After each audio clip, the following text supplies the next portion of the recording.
Welcome to the Planet MicroCap Showcase Virtual 2022. I'm your host, Robert Kraft, and our next presenter at our event is Legend Power Systems. It's a publicly traded company. The symbol is LPS on the TSX Venture, and presenting on behalf of Legend Power is both Randy Buckamer, President and CEO, as well as Mike COC, Vice President, Sales and Marketing.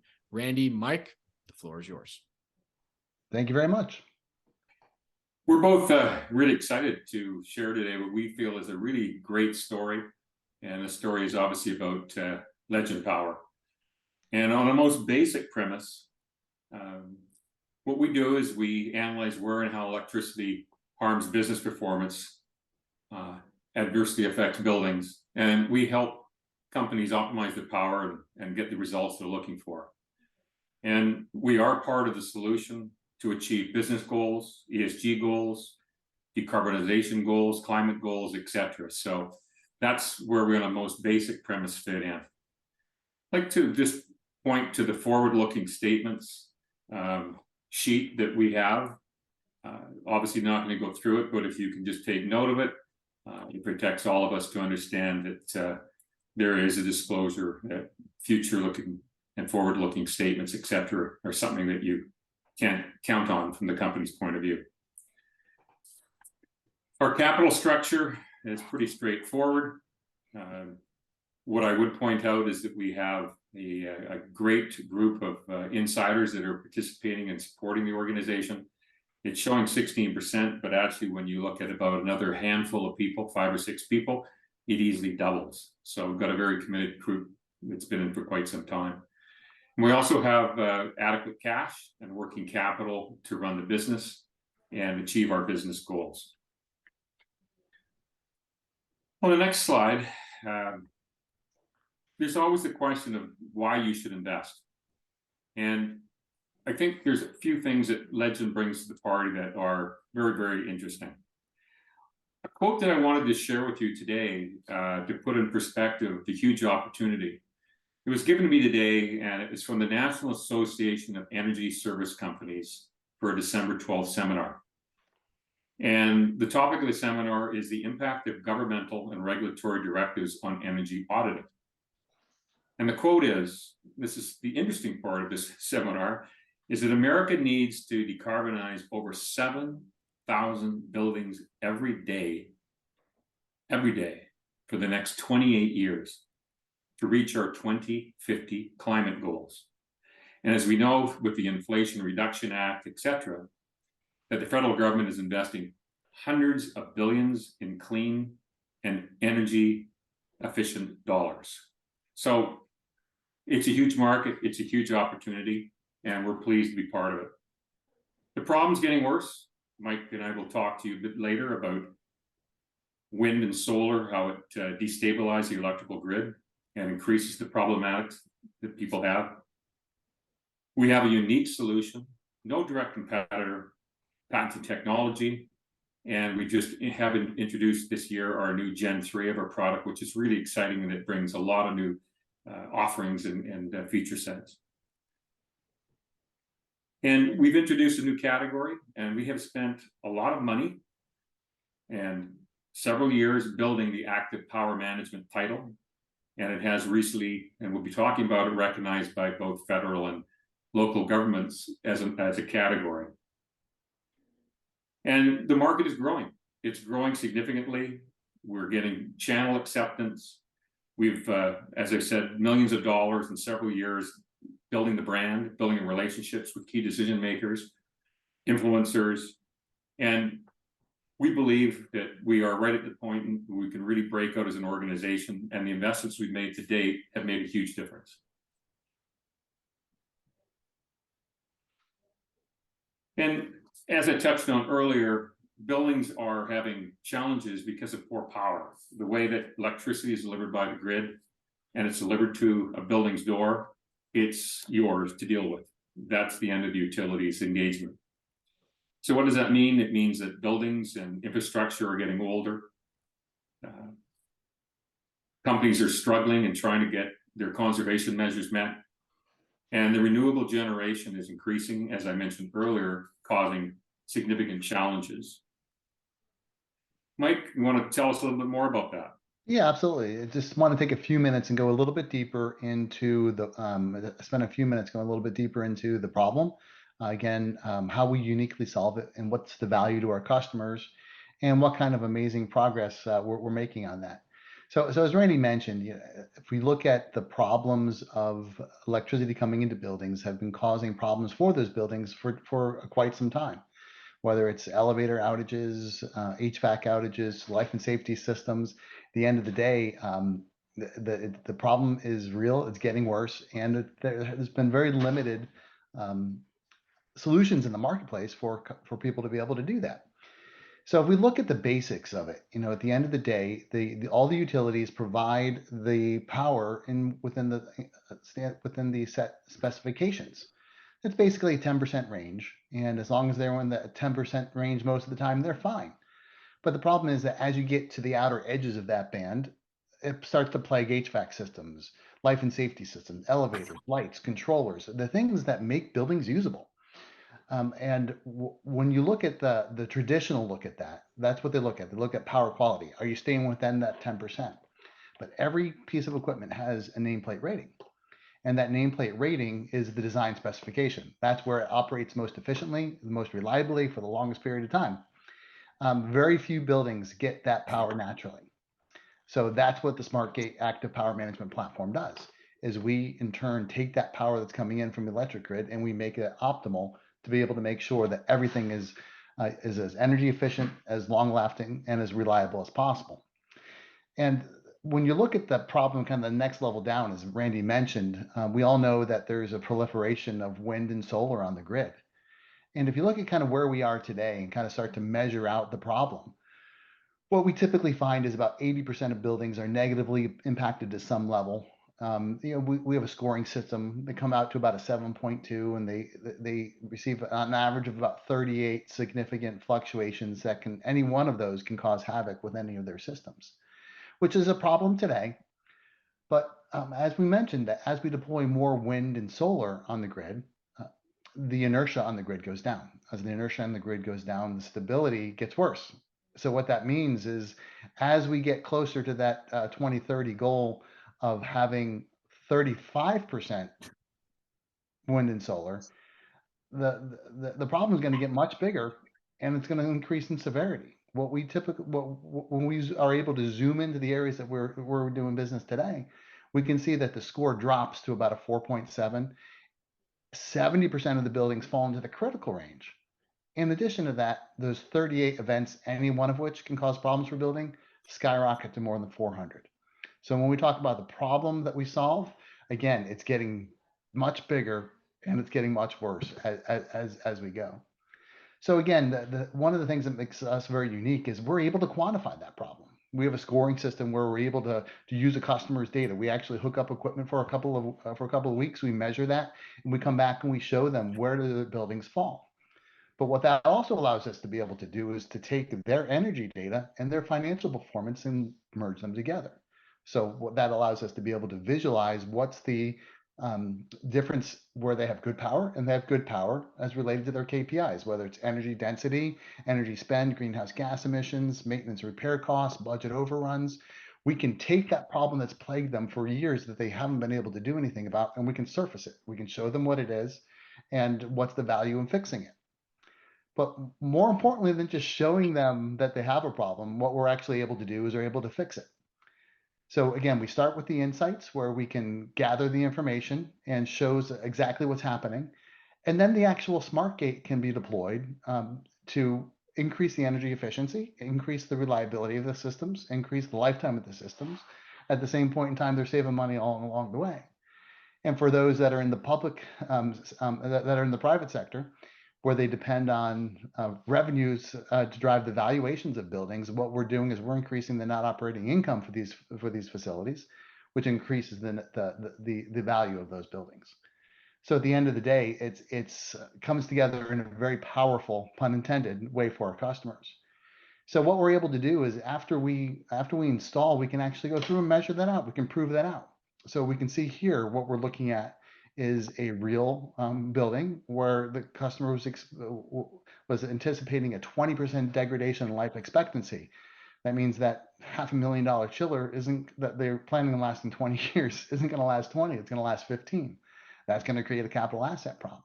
It's going to create a maintenance and repair problem. It's going to create a customer satisfaction problem.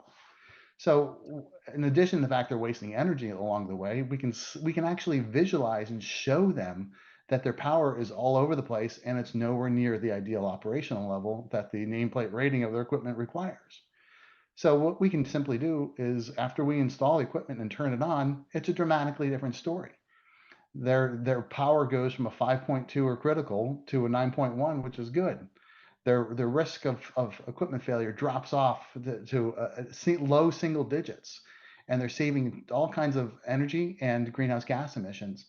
And those events, those 123 events that were hitting the building, any one of which can cause a problem for a system, drops to 2. So again, you can see that it goes from bouncing all over the place and spending no time in that ideal operational one to spending all of its time in that ideal operating environment. So again, these proven results are really making a difference for our customers, and it's coming through in the way that we go to market. Yeah, and I think that when you talk about products, you have to have the sales process and the methodology to conduct with customers. And I think the important thing here is that people don't know when they're operating buildings, whether you're an owner or a building maintenance operations individual. You don't know what problems you're having. You just got used to your budgets for maintenance going up on equipment, your power costs going up, etc. Legend can analyze with proprietary technology, measure what's going on, and then provide a solution, as Mike said. So what's really important is we're using the customer's data. And Mike and I one of us always jumps in with a cholesterol analogy, so I'll start with it first. You know, it's you're not feeling well and you go to the doctor and you have your cholesterol test done and come back and they tell you that your cholesterol's out of whack and you need to get your numbers down or you've got some serious problems. It's analogous to buildings. People are not a lot of times aware of what's happening with buildings until they actually get the test or get analyzed that something is wrong. We can provide the information and that provides the aha moment of, okay, now I understand what's going on. So we've got a process, and it's not just us telling someone what's wrong. It's using their data, their numbers to have a meaningful discussion about how to improve their building's operations. Yeah, and Randy, just to make that real, again, yeah. I think if you go to the cholesterol analogy, we all know that intuitively that if you have high cholesterol, that's a bad thing. But you don't have any side effects of it until you have very bad events. Yeah. And again, knowing that in general, high cholesterol is bad. But as soon as you find out that you have high cholesterol, that's a whole different thing. And that's really what this aha moment is designed to do. It's designed to be able to show building owners and operators that they've got high cholesterol, that they have bad power coming in that's going to play havoc, and it's only going to continue to get worse until they do something about it. Yeah, absolutely. So what's interesting is we have different goals for our tools. We've had a bit of a process where we try to walk through what our intentions are from the sales side. But what we've talked about is doing a certain number of insights per quarter. Half of those will turn into system orders on an average size of about $200,000 with some, again, annual recurring revenue options on it. We're not going to spend a lot of time on that today, but it is very systemic that we've got it down, depending on how many buildings we look at with the right decision makers, it will lead from up to a decision and a revenue opportunity for Legend Power. So sometimes these things can seem a little bit theoretical. We want to go right to an example. So New York City has a department called DCAS, which is the Citywide Administrative Services. And they provide expertise, administrative purchasing services, et cetera, for many different groups within the New York City. But the one that we did a evaluation with was we put our technology into 2 schools. We did the analysis up front, identified some challenges with their power. We put the technology in April. We have just got the results back from DCAS On the right is their report, summary of their report, which is linked on their website. But in fact, what it basically says is that the Legend Power solution has met all the objectives that we set out. They've targeted particular parameters that they think the product will fit, which is significant for us. And this is just in the education market, but they are retrofitting from an energy point of view, 800 schools. They've set budget for that. And they've also are standardizing to put 100 schools that are new built into an optimized energy environment, which we're excited to play with. $4 billion. So when you look at it, they got analyzed by what was happening. They got satisfied with the data points, it was correct. They had a third party do an evaluation to prove it was right. They demonstrated with the technology it works. And the dollars are there, the decision makers are there, they're serious about fixing their schools. And we will over time have progress and press releases about our engagement, but we're very excited about DCAS and Legend Power's involvement with them. Yeah, Randy, and just to go a little bit further on that, this process has been going on for a couple of years. So we are at the end of the process here. The city of New York has tested our offering, and they see it as a vital link to their electrification and decarbonization efforts. Not only that, do they see that as a vital link to their electrification decarbonization efforts, but like, as you mentioned, they just announced that they're going to be decarbonizing and electrifying 900 buildings and spending $4 billion to do so. And we're going to be a core element to that. And we're very excited about where we're headed with the city of New York. Yeah, and it's just one of the valuations, testimonials that we've been developing over the last few years. We're excited about, and that's at a local government level. But we also have involvement announced the General Services Administration Group, which is a federal group. And we have commenced with them to evaluate a deployment schedule for SmartGATE technology on a national basis. So not only have we had the local government in multiple cases, but we're really pleased that a federal government agency has stood up and said, we think there's something here. We want to go through a process to better understand it, understand where it fits in our buildings, how it can fit, how we could deploy it. And we're very pleased that we made an announcement about a month and a half ago that we're in process and going through that with the General Services Administration as we speak. So again, another proof point. Yeah, and this could definitely be one of the most significant events in Legend's history. Again, if you look at the fact that the federal government owns and operates, they own 1,800 buildings and they operate another 10,000 buildings. That they are keenly aware of what's happening. What's also interesting is that they've also announced that Oak Ridge Labs, which is one of the preeminent energy labs in the world, is going to be running the deployment on this. So we will have some absolutely astounding reporting from them. And it's also interesting that while it's part of the Green Proving Ground, they're also looking at it from a standpoint of making sure that it's making their buildings more resilient because of the impacts of the pending impacts of wind and solar and the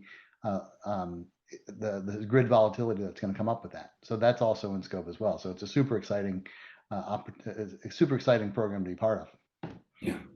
Two of our special trophies so far, Mike. So a lot of good stuff going on there. Absolutely. And again, as excited as we are about the great things we've got going on with the city of New York and also with the federal government, that plays right into the private sector as well. When we look at some of the facilities that we're working with across the US and across Canada, not only from the ESCO standpoint and the governmental organizations, but also in the private sector. We're working with some of the largest property owners and operators in the world that operate hundreds of billions of dollars worth of commercial real estate. And they're starting to see the value in active power management as part of their decarbonization strategies. So we have a lot of announcements coming that we're very excited about with that as well. Yeah, and I think the exciting thing for us is that we used to have 1 or 2 system sales Then we moved into 5, 10 at a time with some particular accounts. And now we're moving to the stage where we can legitimately look at hundreds of units over multiple years. So really exciting from that perspective with significant name brand companies on a national basis. The financial summary, I'll talk about in just a moment, but I want to tie into just what we have told our shareholders, or 3 demonstrable proof points that we want to end up by the end of the year delivering upon. And effectively what we said was that we would deliver a significant deal, partnership, and DCAS, again, New York City Department of Citywide Administrative Services, has been secured, and you would expect some additional update and information on what we're doing with them. And GSA, of course, we just talked about. We're also expecting, with some other announcements, we agreed that we would put a significant deal together, and we're excited that that's our 3rd demonstrable proof point to meet by the end of the year. So those are the milestones we've set out as a leadership team, and we're just about there. The financials, what I really wanted to say here, you can look through these and you can look up the different website information, but we proactively cut our costs. We've reduced our cost of operating the business. We looked at what was happening in the marketplace and said, let's be proactive here. Secondly, we communicated with partners, with team members, and we looked for better ways to run our business, and that's showing in our cost of business. And we've made significant investments over the last year or 2, investments that have occurred as costs, which haven't incurred for revenue. So the nice thing about it is we've invested a lot on the sales and marketing side to build brand and relationships and contacts that are already expensed, which will lead to some of the deals that we've alluded to that we're excited about. Key point is we've got the working capital required to deliver on our plans, and we're excited about doing so. And when you look at the 2023 revenue and our growth, we set a target of $15 million for 2023 bookings, and bookings are orders that are confirmed with a purchase order, etc. And we look at it that way because with supply chain challenges at times, we want to make sure that we treat a booking separate from a sale. To break even, we need $10 million of bookings. Our average deal size is about $200,000, and that's on gross equipment sales. And working capital is solid through to September. Operating costs are $1.2 million a quarter. That's come down. And people ask about our capacity of plant. We can easily do $25 to $30 million worth of production in our current facility without any expansion. And we have a low CapEx model, vis-a-vis we don't need capital for plants or specialized equipment. We simply take a vacant warehouse and tool it up for about $100,000, and we're in business. So we are looking for also opportunities to produce product offshore, other areas, etc. We've got a very experienced group, a board of directors. You can see the names and the people, but effectively what you've got is people that have been successful entrepreneurs. Cos Laporta, our chairman, has been a senior leader in the USA with Starbucks. He's been in China with Starbucks, great operations expertise.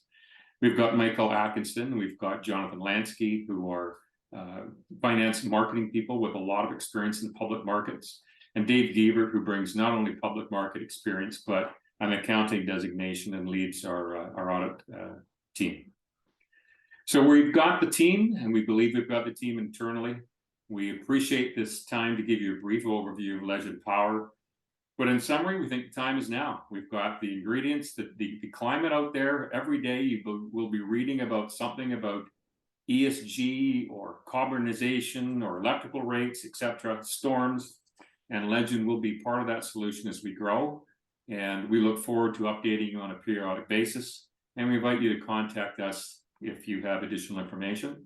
And we thank you, Robert, for the opportunity to present today. Thank you both for that presentation. You know, one question that I've been asking everybody who's presenting at our conference, and I think it's really pertinent for where we're at in just where we're at in the world right now in 2022. You know, we're managing through tough markets. What measures is the company taking to manage some of these macroeconomic pressures that are currently affecting most microcap companies across the board? Yeah, it's a mouthful question. I'll break it down to a couple pieces. I think number one, it's understanding that there are things that are beyond legend, and we proactively made decisions based on what's happening in the macro. But the key word is proactively. So we reduced a lot of costs and made some decisions a year and a half ago during the pandemic that a lot of companies were still not making. So what did we do? We reduced our costs. We reduced our number of vendors we dealt with. Everything was based on cash on cash. And what I call cash on cash is margins and income are great, but what's the cash contribution on everything we do? And the question we asked a lot of times was, will this help bring cash in within 12 months? If the answer was no, we deferred those initiatives. We also took a lot of time talking to vendors at a senior level, talking about what our plans were, where we were going, how they could help us, and in return, how we would be good partners and support them on a long-term basis. And I think, Robert, that was one of the key things, was not just looking from a legend point of view, but bringing all the partners into a family, if you will, and talk about how we can all win and what we can do to work together. And that led to all kinds of different things, whether it be different stocking options, pricing, etc. Because as we all know, during supply chain, pricing and availability of products became much tougher. So I think this, in summary, it was trying to be proactive, looking at what the right things were. I don't think that the decisions we made were rocket science. I think we just had the gumption to do it and made it happen. And it's put us in a far better position than if we had not made those decisions. Yeah, and one of the things that, just to add on to that, is, again, this is not like you're walking into the mall to buy an iPhone and you're walking out with it. These companies that are buying these large durable capital assets that will perform for 20 years, there's a planning cycle that goes along with that. Mm-hmm. So from a standpoint of being solid and minimizing the impact of some of the macroeconomic trends, we're in very good shape with our customers and the flow that they're looking at. Yeah, absolutely. All right. So last question for you guys here. And this alludes to the last slide that you had up there about some of your 2023 initiatives and your goals that you're setting for yourself as a company. From what you can tell us, what would you say are some of the corporate actions or strategies to hopefully accomplish those goals you've set? Well, I think that you have to start with their multi-year goals. Their goals for by year end, but each of those initiatives have multiple years of involvement. So in our business, obviously, we've got to talk to the utilities that manage the grid and get them comfortable with us and our solution. Then there's all kinds of people, from electrical engineers, electrical contractors. There's a lot of people that provide expertise to people that own buildings. And that takes multiple years, Robert. And I think that's one of the key things we've done, is some of those relationships, like DCAS is a 4-year-old relationship that this year we're announcing that we have completed the process with them, and subsequent events that we can't talk about today about we're proceeding to engage with them to help them with those targets they have. So it is multi-year. It's relationships. I mean, as much as Mike and I may talk about products and solutions, I think Mike will agree it's a relationship business. You've got to build the trust with the right people, so you can make them comfortable that you're addressing their business problems with answers that help them become successful in their roles. And really, when you take technology aside and put it in a box, whatever it is, if it doesn't do that, you can't be successful. So we're doing those things and working with our partners to help us where we don't have geographical coverage or where we don't have representation. We bring an offering where we can help independent partners create new additional revenue streams without any additional cost. So there's a lot to like there. And we're just excited to keep doing that. And I think that the investments over the last 3 or 4 years that we've made in time and millions of dollars now are poised to help us take the next level up and achieve the sales targets we've asked for. Absolutely. Yeah, and to add on to that, also some other considerable factors are when we look at the absolutely massive addressable market that we have in front of us. Our channel partner strategy, our channel distribution strategy, is key to that. And a lot of these efforts are very well aligned with that. When you look at what we're doing with the GSA, and you look at the fact that that the energy service companies do between 10 and 15 billion dollars a year worth of business with government entities. Well, we're in those. We're in those conversations. We're being written into those deals. So when we look at it, again, a lot of the things that we're doing are paving the way for absolutely massive long-term growth as well. Very good. Yeah. Well, Randy, Mike, thank you so much for your presentation today. We really do appreciate it. To everybody watching, thank you for watching, engaging, participating, and enjoy the rest of the event. Thank you, guys. Thank you, Robert. Appreciate it.